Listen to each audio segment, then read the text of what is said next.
శ్రీమాత్రే నమః.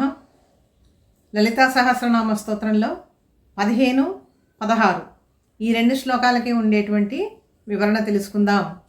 ముందుగా ఈ శ్లోకాలని పఠనం చేసుకుందాం. లక్ష్యరోమలతాధారతాసమున్నేయ మధ్యమా స్తనభారదళన్మధ్య పట్టబంధవళిత్రయా అరుణారుణ కౌసుంభ వస్త్రభాస్మత్కటీతటీ రత్నకింకిణికారమ్య రశనాదామభూషిత. లక్ష్యరోమలతాధారతా సమున్నేయ మధ్యమ, తల యొక్క మధ్య భాగాన్ని అంటే కటి ప్రదేశాన్ని, నడుము భాగాన్ని ఇక్కడ వర్ణిస్తూ ఉన్నారు. నూగారు రోమరాజితో కూడి ఉండేటువంటి ఆ సన్నని నడుము కలిగినటువంటి తల్లి. ఇది కూడా ఒక పరాక్రమానికి చిహ్నమే. సింహ పరాక్రమము, సింహ నడుము అని చెప్పినని అంటారు, సింహ మధ్యమ అని చెప్పినని అంటారు.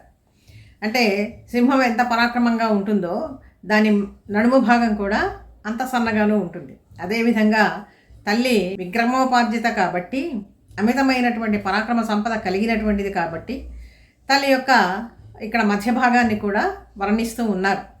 ఇది ఎంత సన్నగా ఉన్నది అంటే నాభి ప్రదేశం, నడుము ఈ రెండో దాదాపుగా కలిసే ఉంటాయి కదా.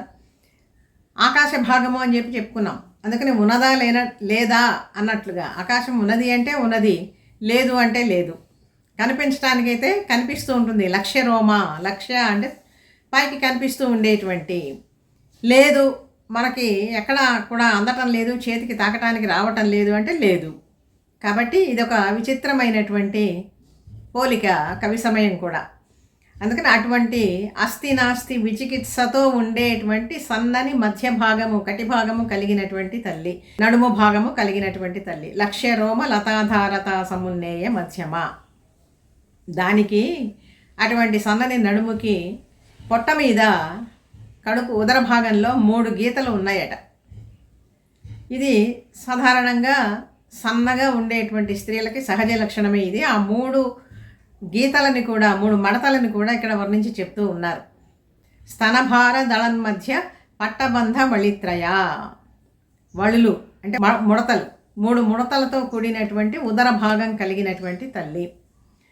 దేనివల్ల ఈ 3 ముడతలు ఏర్పడ్డాయి అంటే ఆ తల్లి యొక్క స్తన్యము విశ్వం మొత్తానికి కూడా ఆధారం. ఆ తల్లి యొక్క క్షీరధారలే కదా. సంగీతమపి సాహిత్యం సరస్వత్యాః స్తనద్వయం ఏకమాపాతమధురం అన్యదాలోచనామృతం. అపారమైనటువంటి భాషారాశి, అపారమైనటువంటి సంగీత రాశి, ఈ రెండు కూడా అద్భుతంగా తల్లి యొక్క స్తనద్వయంగా క్షీరధారలుగా లోకంలో స్రవించినాయి. అంతేకాకుండా సూర్యచంద్రుడు మరి ఇవి భారమైనటువంటివే కదా. అందుకని ఆ భారానికి కొంచెం నడుము వంగుతూ ఉన్నది. ఆ వంగుతూ ఉండేటువంటి నడుముకి పట్టి ఉంచటానికి ఉన్నాయా అన్నట్లుగా ఒక 3 ముడతలు ఒక బంగారు పట్టీలలాగా అమరి ఉన్నాయి తల్లికి అని చెప్పి ఒక చక్కని భావాన్ని ఈ శ్లోకంలో తెలియచేస్తూ ఉన్నారు. లక్ష్య రోమ లతాధారత సమున్నేయ మధ్యమ స్తనభార దళన్ మధ్య పట్టబంధ వళిత్రయ. ఇంకా తల్లి కట్టుకున్నటువంటి వస్త్రం ఎలా ఉంది? అరుణారుణ కౌసుంభ వస్త్రభాస్మత్ కటీతటి.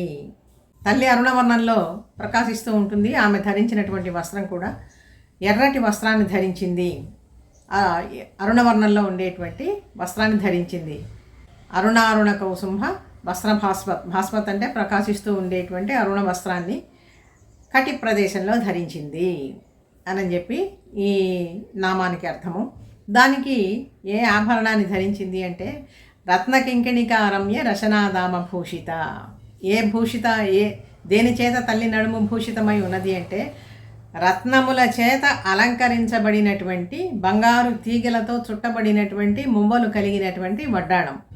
ఆ వడ్డాణాన్ని నడుముకి అలంకరించుకున్నటువంటి తల్లి. రత్న కింకిణిక, ఆ చిన్న చిన్న మువ్వలు చేస్తూ ఉండేటువంటి ధ్వనులు కింకిణి ధ్వనులు అవి. ఆ రత్న కింకిణిక రమ్య, అవి చాలా రమ్యంగా ఉన్నాయి.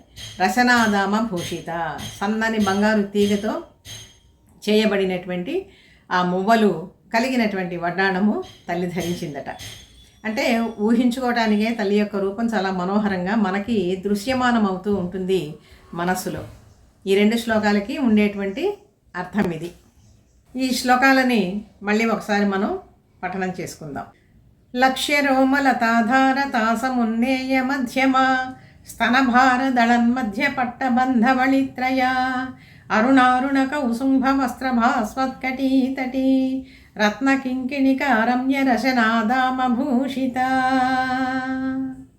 తర్వాతి శ్లోకాల్లో ఉండేటువంటి అర్థం మళ్ళీ తెలుసుకుందాం పరమేశ్వరి అనుగ్రహంతో. వీడియో నచ్చితే లైక్ చేయండి, షేర్ చేయండి, సబ్స్క్రైబ్ చేయండి. మీ అభిప్రాయాన్ని కామెంట్ రూపంలో తెలియజేయండి.